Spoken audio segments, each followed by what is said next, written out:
பார்த்ததுல எனக்கு ரொம்ப ரொம்ப சந்தோஷம். இன்னும் நம்ம சேனலை சப்ஸ்கிரைப் பண்ணாதவங்க சப்ஸ்கிரைப் பண்ணி வச்சுக்கோங்க. கூடவே இருக்கிற பெல் ஐக்கானையும் பிரஸ் பண்ணி வச்சுக்கோங்க. தேங்க்யூ.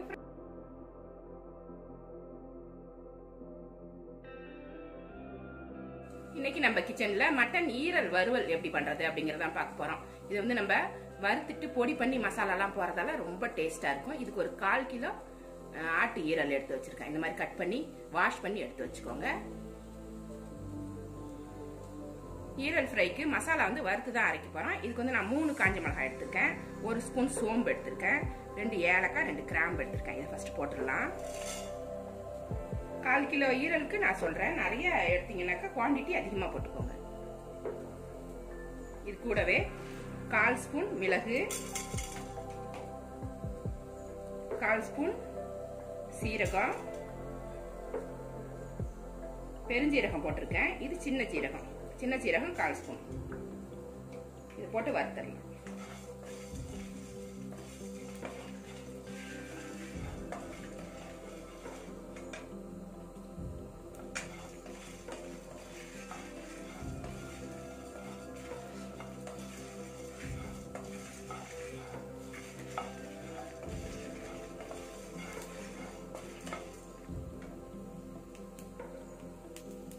இது மாதிரி நல்லா பொரிஞ்சு வரணும், தீஞ்சிடக்கூடாது. இந்த மாதிரி இருக்கிறப்ப இதை எடுத்து ஆற வச்சு மிக்சியில பொடி பண்ணி கொண்டு வந்துடலாம்.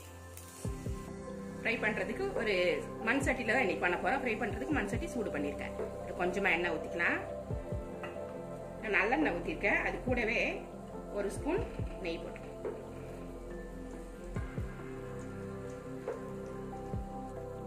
இப்ப இதுல கழுவி வச்சிருந்த ஈரலை இதுல போட்டு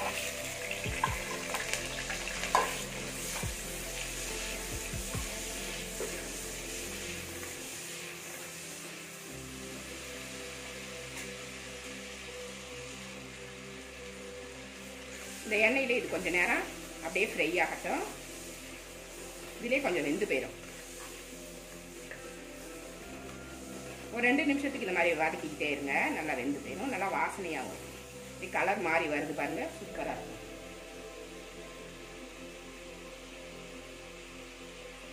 ரெண்டு நிமிஷம் ஆயிடுச்சு. மசாலா பொடி பண்ணி வச்சிருக்கேன், இதை இது கூட சேர்த்து இது கூடவே கொஞ்சமா மஞ்சள் பொடி போட்டுக்கலாம். 1/4 ஸ்பூன் மஞ்சள் பொடி, தேவையான அளவு உப்பு போட்டு, எவ்வளவு தேவையோ அவ்வளவு உப்பு போட்டு,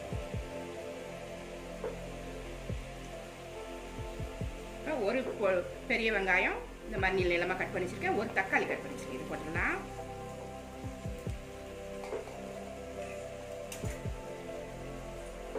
இஞ்சி பூண்டு பேஸ்ட் 1 ஸ்பூன் போட்டுக்கலாம். கொஞ்சமா கருவேப்பிலை,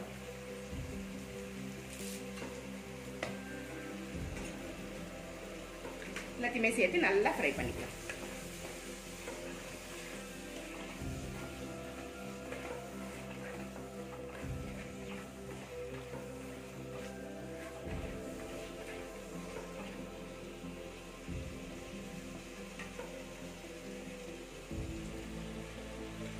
நல்லா கிளறி விட்டுட்டே இருங்க. நல்லா வெந்து போயிடும். இதுலயே தண்ணி பத்தலைன்னா மட்டும் கொஞ்சமா தெளிச்சுக்கோங்க, நிறைய ஊற்ற வேண்டாம். ஃப்ரைக்கு இதுலயே வெந்து போயிடும் டக்குன்னு. ஈரல் தானே, சட்டுன்னு வெந்துடும்.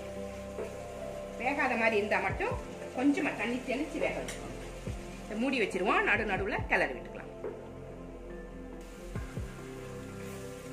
ஈரல் ஃப்ரை நல்லா ரெடி ஆயிட்டே இருக்கு. இன்னும் கொஞ்சம் ரெடி ஆகணும். நல்லா சுண்டி வந்துருச்சு பாருங்க. ஈரெல்லாம் நல்லா வெந்துருச்சு, சாஃப்டா வெந்துருச்சு. தண்ணியே ஊத்தல, இந்த வெங்காயம் தக்காளி அலசி போட்ட தண்ணியிலேயே அது வெந்துருச்சு. இன்னும் கொஞ்ச நேரம் ட்ரை ஃப்ரை வேணும்னா இன்னும் கொஞ்ச நேரம் நல்லா வச்சு எடுத்துக்கோங்க, அடி பிடிக்காம பார்த்துக்கோங்க. தொக்கு மாதிரி வேணும்னா இந்த மாதிரியே எடுத்துக்கலாம். நீங்க இதுன்னு அப்படியே சாதத்தில் போட்டு பிசைஞ்சு சாப்பிடலாம். சைட் டிஷ்ஷாக தொட்டுக்கணும் அப்படின்னா இன்னும் கொஞ்சம் ட்ரையாக எடுத்தாக்கா சூப்பராக இருக்கும். கொஞ்சம் ட்ரை ஆகட்டும்.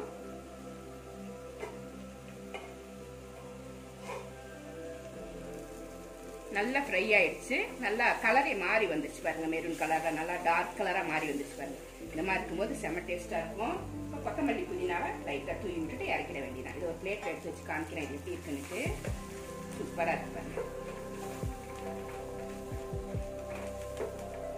பிளேட்ல எடுத்து வச்சு